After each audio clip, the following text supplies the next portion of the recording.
আসসালামু আলাইকুম। আমি ঋতু।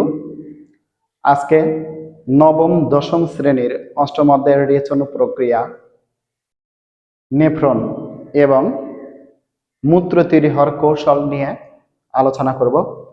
মানব শরীরে বিপাকীয় প্রক্রিয়ার ফলে আমাদের যে নাইট্রোজেন ঘটিত বর্জ্য পদার্থগুলো উৎপন্ন হবে, এই নাইট্রোজেন ঘটিত বর্জ্য পদার্থ বা মূত্র কিভাবে আমার শরীরে তৈরি হবে, এই প্রক্রিয়াটা আমরা শিখব। এটাতে মুখ্য ভূমিকা পালন করে মানব দেহের দুইটি বৃক্ষ বা কিডনির গঠন নিয়ে আমরা পরবর্তীতে আলোচনা করব। জাস্ট আজকের যে আলোচ্য বিষয়টা, এটা হচ্ছে নেফ্রন, এবং এই নেফ্রনের মাধ্যমে কিভাবে আমাদের শরীরে মূত্র উৎপন্ন হবে, এই মূত্র উৎপাদন কৌশলটা আজকের বিষয়ে আমরা দেখব। আমরা জানি মানব শরীরে যে বৃক্ষ বা কিডনি আছে, এই বৃক্ষ বা কিডনির গঠন ও কার্যিক একককে, বৃক্ষের গঠন ও কার্যিক একককে নেফ্রন বলে। একটি নেফ্রনের আবার দুইটি পার্ট আছে, একটা রেনাল টিউবিল আর একটি রেনাল হচ্ছে কর্পাসল। আমরা যদি নেফ্রনের চিত্রটা একটু লক্ষ্য করে দেখি, তাহলে আমরা দেখব যে এটা হচ্ছে একটি নেফ্রনের চিত্র। এই নেফ্রনের এখান থেকে শুরু করে এই যে সংগ্রাহী নালিকা পর্যন্ত, কিংবা সংগ্রাহী নালিকা থেকে নিকটবর্তী পেঁচানো নালিকা পর্যন্ত, এইটুকু অংশকে আমরা বলবো রেনাল টিউবিল। নিকটবর্তী পেঁচানো নালিকার পর যে অগ্রভাগটি আছে, এই অগ্রভাগটিকে আমরা বলবো রেনাল কর্পাসল।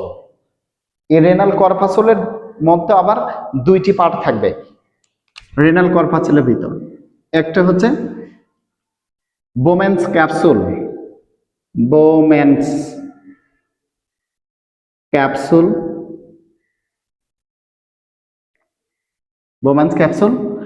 আরেকটি অংশ থাকবে গ্লোমেরুলাস, গ্লোমেরুলাস।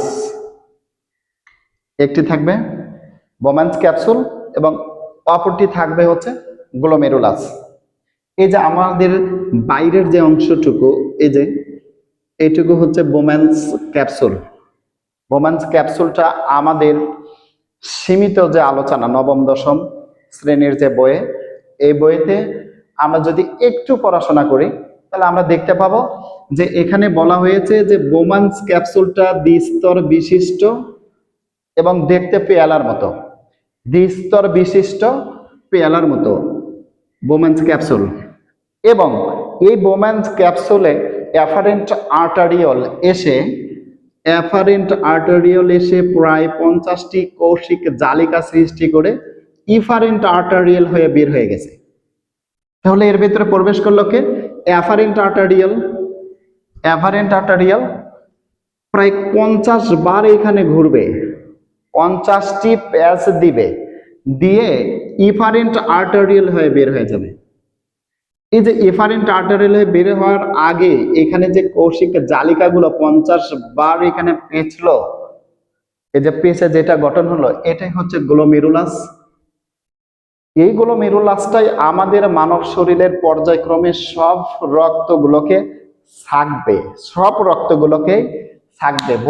সেটা হচ্ছে গ্লোমেরুলাস। কিভাবে সৃষ্টি হলো?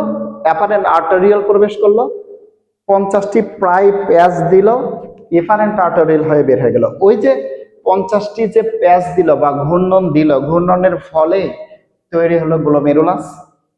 এবং তার বাইরের যে স্তরটা, এটা দ্বিস্তর বিশিষ্ট পেয়ালার মতো, যেটা হচ্ছে বোম্যান্স ক্যাপসুল। এই বোম্যান্স ক্যাপসুলের পরবর্তী যে নালিকাটা আছে পেঁচানো, এটা হচ্ছে নিকটবর্তী পেঁচানো নালিকা। নিকটবর্তী পেঁচানো নালিকা থেকে সামনে এসে একটু সরু যে নালিকাটা আমরা দেখতে পাবো, এই নালিকাটা হচ্ছে হেনলির রূপ। হেনলি রূপের পরবর্তী যে একটা পেঁচানো নালিকা আমরা দেখতে পারবো, এটা হচ্ছে দূরবর্তী পেঁচানো নালিকা। দূরবর্তী পেঁচানো নালিকা এসে উন্মুক্ত হয়েছে সংগ্রাহী নালিকাতে। সংগ্রাহী নালিকার কাজ একটাই, এ মূত্র বহন করে আমাদের যে বৃক্ষের পেলভিস আছে, পেলভিসে বহন করে নিয়ে যাবে। এটা যদি আমাদের নেফ্রন হয়, দুইটি পার্ট আছে, রেনাল টিউবওয়েল এবং রেনাল কর্পাসল। রেনাল কর্পাসলের আবার দুইটি অংশ আছে, একটা বোম্যান ক্যাপসুল দেখতে দ্বিস্তর বিশিষ্ট পেয়ালার মতো, এবং আরেকটি হচ্ছে গ্লোমেরুলাস। এই বোম্যান্স ক্যাপসুলের ভেতরে এফারেন্ট আর্টারিয়াল প্রবেশ করে প্রায় 50টি কৌশিক জালিকার সৃষ্টি করবে। ইফারেন্ট আর্টারিয়াল হয়ে বের হয়ে যাবে। ওই যে কৌশিক জালিকা যে সৃষ্টি হলো, কৌশিক জালিকা 50টি যে প্যাচ দিল, এটা হচ্ছে গ্লোমেরুলাস। গ্লোমেরুলাসের বাহিরের যে স্তরটা এটা হচ্ছে বোম্যান্স ক্যাপসুল। বোম্যান্স ক্যাপসুলের পরবর্তী যে অংশটুকু এটা নিকটবর্তী পেঁচানো নালিকা। তার পরবর্তী যে নালিকাটা এটা হচ্ছে হেনলি রুফ, সরু, এবং তারপরের যে নালিকাটা আছে এটা দূরবর্তী পেঁচানো নালিকা। দূরবর্তী পেঁচানো নালিকা এসে উন্মুক্ত হলো কোথায়? সংগ্রাহী নালিকায়। এখন আমাদের শরীরে খাদ্য গ্রহণ করার পর আমাদের কোষে যে এটিপি তৈরি হওয়ার জন্য যে রাসায়নিক বিক্রিয়াগুলো কোষের ভিতর, কোষের সাইটোপ্লাজমে সংগঠিত হবে, এই সংগঠিত হওয়ার ফলে যে নাইট্রোজেন গঠিত বর্জ্য পদার্থগুলো উৎপন্ন হবে, এই বর্জ্য পদার্থগুলো যে আমরা শরীর থেকে বের করে দেব, যে প্রক্রিয়ায় নাইট্রোজেন গঠিত বর্জ্য পদার্থ বের করে দেব, এই প্রক্রিয়ার নাম হচ্ছে রেচন প্রক্রিয়া। রেচন প্রক্রিয়ায় মূত্র যে তৈরি হবে, সেই মূত্রটা আমাদের শরীরে কিভাবে তৈরি হলো এবং এই মূত্র কিভাবে নাইট্রোজেন গঠিত বর্জ্য পদার্থগুলো নিষ্কাশন করবে। আমরা জানি যে নাইট্রোজেন গঠিত বর্জ্য পদার্থ, এই যে নাইট্রোজেন ঘটিত যে বর্জ্য, এই বর্জ্য পদার্থগুলো কি? নাইট্রোজেন গঠিত যে বর্জ্য পদার্থ, যেমন ইউরিয়া, ইউরিক অ্যাসিড, ক্রিয়েটিনিন এবং অ্যামোনিয়া। এই যে নাইট্রোজেন গঠিত বর্জ্য পদার্থ আমাদের শরীরে যে তৈরি হবে কোষে খাদ্যবস্তু জারণ প্রক্রিয়ার ফলে, এগুলো আমাদের যে রক্তে প্রবেশ করবে, এই রক্তে অবস্থিত নাইট্রোজেন গঠিত বর্জ্য পদার্থগুলো মূত্র উৎপন্নের মাধ্যমে, মূত্রটা যখন আমরা বাইরে নিষ্কাশিত করব শরীর থেকে, মূত্রের সাথে নাইট্রোজেন গঠিত বর্জ্য পদার্থগুলো নিষ্কাশিত হবে। সেটা কোন প্রক্রিয়ায়? ওই যে আমরা দেখলাম যে বোম্যান্স ক্যাপসুলের ভিতরে এফারেন্ট আর্টারিয়াল এসে যে 50টি কৌশিক জালিকার সৃষ্টি করলো, এই এফারেন্ট আর্টারিয়াল দিয়ে পর্যায়ক্রমে নাইট্রোজেন গঠিত বর্জ্য পদার্থ উৎপন্ন করার জন্য পর্যায়ক্রমে মানব শরীরের রক্তগুলো এই গ্লোমেরুলাসে প্রবেশ করবে। এফারেন্ট আর্টারিয়াল দিয়ে মানব শরীরে যখন রক্তগুলো প্রবেশ করবে গ্লোমেরুলাসে, তখন গ্লোমেরুলাসের কাজ কি? ওই যে রক্তগুলোকে ছাঁকে নাইট্রোজেন গঠিত বর্জ্য পদার্থ আলাদা করা। যখন এফারেন্ট আর্টারিয়াল দিয়ে নাইট্রোজেন গঠিত বর্জ্য পদার্থগুলো এই গ্লোমেরুলাসের মধ্যে প্রবেশ করবে, তখন গ্লোমেরুলাস ওই রক্তগুলোকে ছাঁকে আলট্রাফিল্ট্রেট বা পরিশোধিত যে রক্তটা, সেই পরিশোধিত রক্ত এফারেন্ট আর্টারিয়াল দিয়ে মানব শরীরে যাবে, আমাদের দেহে যাবে। মূলত এফারেন্ট আর্টারিয়াল দিয়ে রক্তটা এফারেন্ট আর্টারিয়াল দিয়ে যখন প্রবেশ করবে, গ্লোমেরুলাস যখন রক্তকে ছাকার পরে যে আলট্রাফিল্ট্রেট রক্তটা বা পরিশোধিত রক্তটা, এই রক্তটা যখন এফারেন্ট আর্টারিয়াল দিয়ে আমার শরীরে চলে যাবে, তখন নাইট্রোজেন গঠিত বর্জ্য পদার্থ সহ কিছু তরল পদার্থ এই গ্লোমেরুলাস থেকে নিকটবর্তী পেঁচানো নালিকায় চলে আসবে। কিছু তরল পদার্থ সহ নাইট্রোজেন ঘটিত বর্জ্য পদার্থ, সেগুলো হইতে পারে urea, uric acid, creatinine, ammonia. এই নাইট্রোজেন গঠিত বর্জ্য পদার্থ সহ কিছু তরল পদার্থ যখন নিকটবর্তী পেঁচানো নালিকায় আসবে, তখন নিকটবর্তী পেঁচানো নালিকার গাত্র বা গা দ্বারা কিছু পূর্ণ শোষণ হবে। যখন পূর্ণ শোষণ হবে, তখন এই তরলটুকু একটু গাঢ় হবে, গাঢ় হয়ে সামনের দিকে যখন অগ্রসর হবে,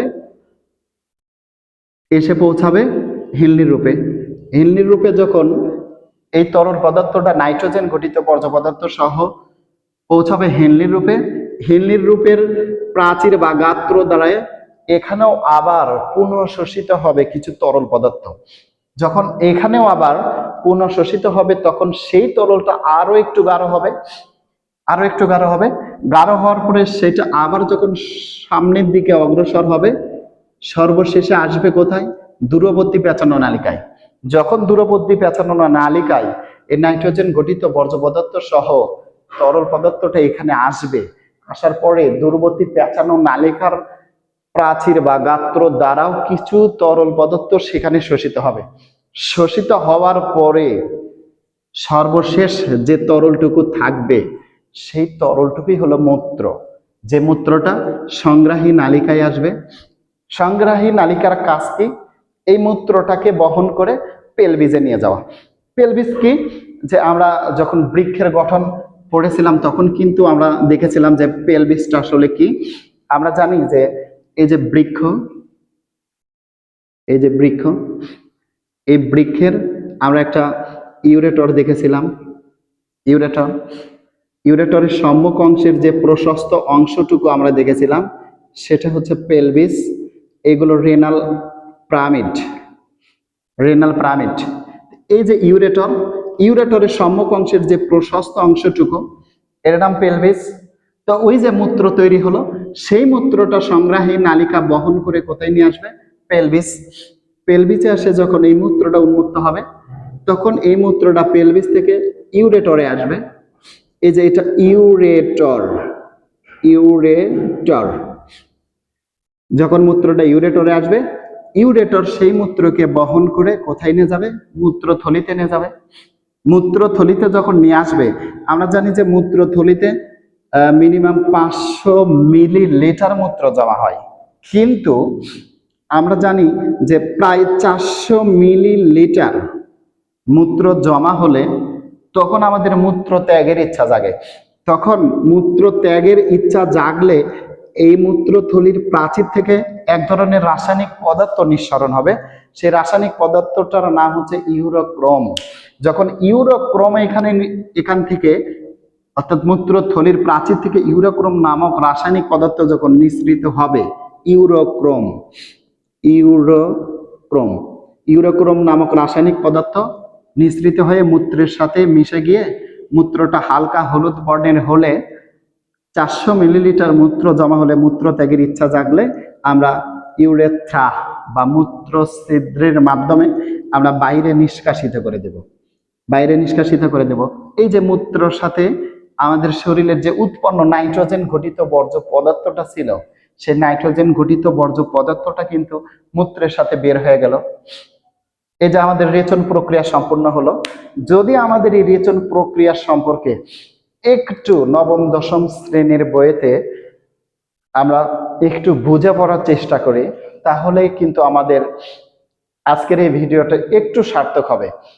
মূল বইটা পড়তে হবে, মূল বইটা না পড়লে আমাদের এই যে নেফ্রন, এই নেফ্রনের গঠনও আমরা বুঝতে পারবো না এবং মূত্র তৈরির যে প্রক্রিয়া বা কৌশলটাও বুঝতে পারবো না। এই যে এইভাবে আমাদের শরীরে বিপাক ক্রিয়ার ফলে বা খাদ্যবস্তু হজম ক্রিয়ার শেষে যে নাইট্রোজেন গঠিত বর্জ্য পদার্থগুলো উৎপন্ন হয় আমাদের রক্তে মিশবে, এটা আমাদের শরীরের জন্য ব্যাপক ক্ষতিকর। এই নাইট্রোজেন গঠিত বর্জ্য পদার্থটা আমরা কিন্তু রেচন প্রক্রিয়ার মাধ্যমে, রেচন প্রক্রিয়ায় মূত্রের তৈরি করে মূত্রের মাধ্যমে বাইরে নিষ্কাশিত করে দিচ্ছি। এটাই ছিল আমাদের নাইট্রোজেন ঘটিত বর্জ্য পদার্থ বা মূত্র তৈরির